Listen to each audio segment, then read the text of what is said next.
Pure Morning was really where they broke out of quite a narrowly British and European area of music and created something that could cross over to MTV, that would appeal to fans of the Smashing Pumpkins and Nirvana and the like.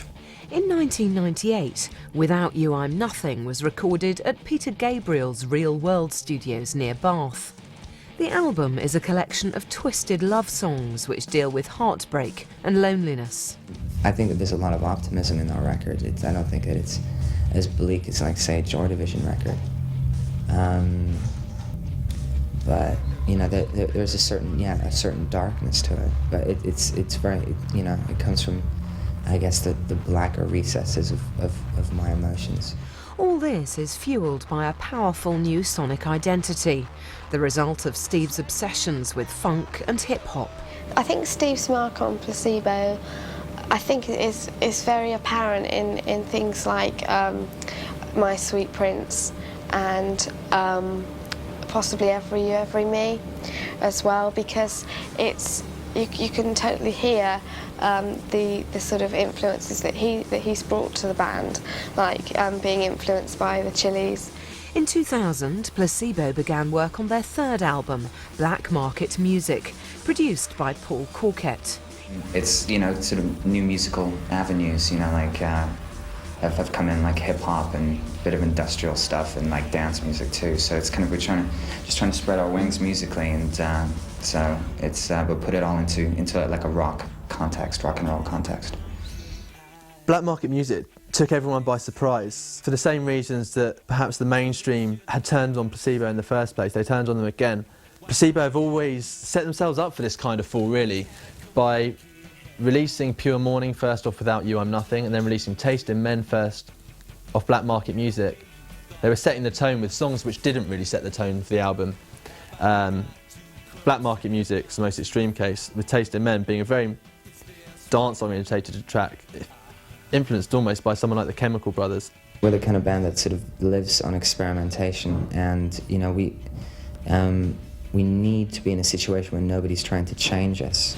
The interesting thing about Placebo is whenever they came back, the first single back off the new album was always this kind of like mad electronica thing, wasn't it? With sort of crunching electronic drums and, you know, mad gothic beats, and everyone thought, oh, it's a whole new image and vision. Like Depeche Mode, whenever they came back with a new album, it would be like, you know, some fabulous new direction. And then everyone got their albums, and it was literally that one song that sounded like that, and the rest was the same old Sonic Youth bollocks. It was a good trick, though. So perhaps people who hadn't liked Placebo were suckered to going back in and trying the album out, and realised they hated Placebo as much as they'd ever done in the first place, for all the same reasons they had hated them. They had Justin Warfield from 1 Inch Punch on Spite and Malice, and so they were trying to do the sort of rap rock fusion, and with that, and I think a lot of people felt confused. I think they thought, okay, not quite sure what to make of this, really. The fact that Placebo started to use samples made them look less and less like a rock band, perhaps, and less definable than they already were. Though the tide of opinion seemed to have turned against them in Britain, the singles and the album consolidated their success in France and the USA. Sleeping with Ghosts seemed to be more they'd gone back to making music to please themselves and making good music for the sake of it, rather than trying to worry too much about where they stood in the marketplace. By the time Placebo got to Sleeping with Ghosts, and they brought Jim Abbots in, who had worked with Massive Attack, DJ Shadow, Bjork. That's a very clear indication of what Placebo wanted to achieve.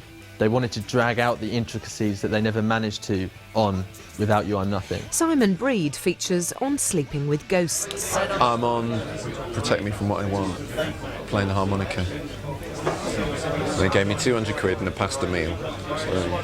Although Placebo had always achieved what they wanted to live, if you listen to, even going as far back as the first album, if you listen to Bionic live and listen to that lead riff, on the album it sounds really nice, it's good, but live it's awesome, it's in your face, it's amazing. By the time they got to the fourth album, Sleeping with Ghosts, they'd managed to involve that sound actually in the process of making the album. At last they'd managed to shove that whole live package and put it on a record. which is something bands find it very hard to achieve. I think Placebo's sound has developed from album to album. I don't know if you could necessarily see one coherent arc, that it's been always going in this direction. They emerged with a rough-edged, dark, powerful sound on the first album. They refined that to possibly more commercial extent on the second album.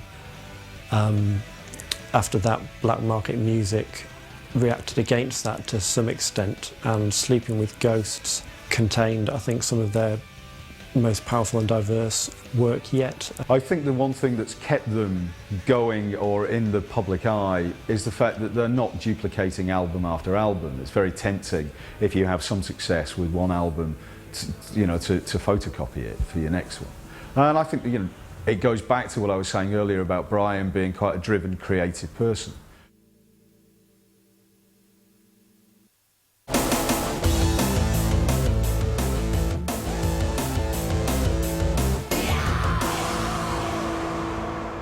I think the support that David Bowie gave to Placebo was hugely important, if only as a symbolic passing of the torch to a new generation.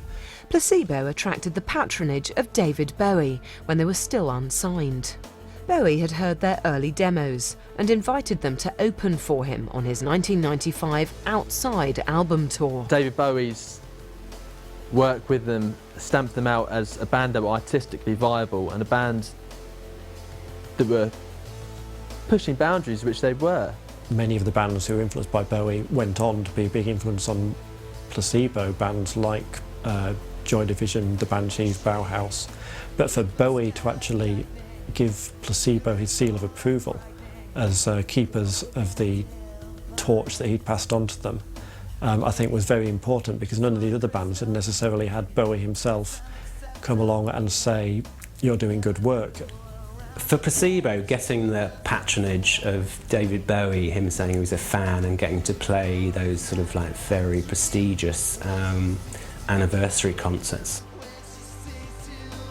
He invited them to appear at his 50th birthday party at Madison Square Gardens, where Placebo played alongside a lot of the people who were their heroes as well. People like The Cure and Lou Reed and Frank Black of the Pixies were all on the bill, which must have been overwhelming for Placebo, who were at that time still quite a young, fairly unknown band. And then Bowie sang T Rex's 20th Century Boy with them at the Brit Awards, so I think his patronage was enormously important in getting Placebo to a wider audience.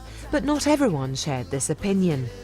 Must have seemed, for Brian in particular, who'd grown up listening to sort of David Bowie, Ziggy Stardust, Aladdin Sane and whatever, must have seemed quite thrilling.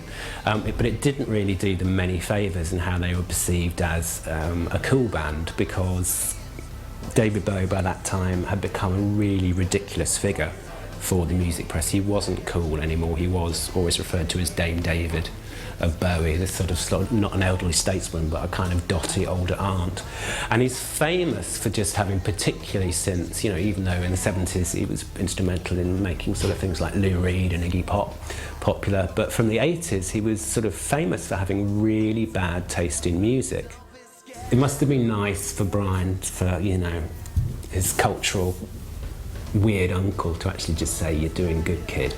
To cement their burgeoning friendship, Placebo recorded a sublime version of Without You I'm Nothing with Bowie, released as a limited edition single in August 1999. I don't know if to this very day really people have got the importance of Placebo doing Without You I'm Nothing with David Bowie, but I think it was an important step. I think it stamped a mark of approval from rock's hierarchy on what Placebo were doing. October 1998 saw Placebo star in the film Velvet Goldmine. I personally loved Velvet Goldmine as a film. I thought it was a great film. It did get a very mixed critical reception, and possibly in the long run, in terms of their acceptance in the press, it may not have done Placebo any favours. Simon Breed went to visit Steve on the set. And I was told to find Steve I had to go up these side corridors and up to another dressing room, and went up and up all these dressing rooms until I finally found one that had his name on the door. Knocked on the door, someone opened, and this bizarre looking kind of prostitute opened the door. And I said, "Oh, sorry, I've got the wrong room." And he looked absolutely mortified, and it was because it was Steve in his velvet goldmine gear with the stack heels and stilettos, and the stack heels, tights, full facial makeup and hideous, badly plucked cleavage. And he was mortified that I had seen him. With their second album doing well and their screen debut in the can, Placebo launched into an extensive global tour, lasting until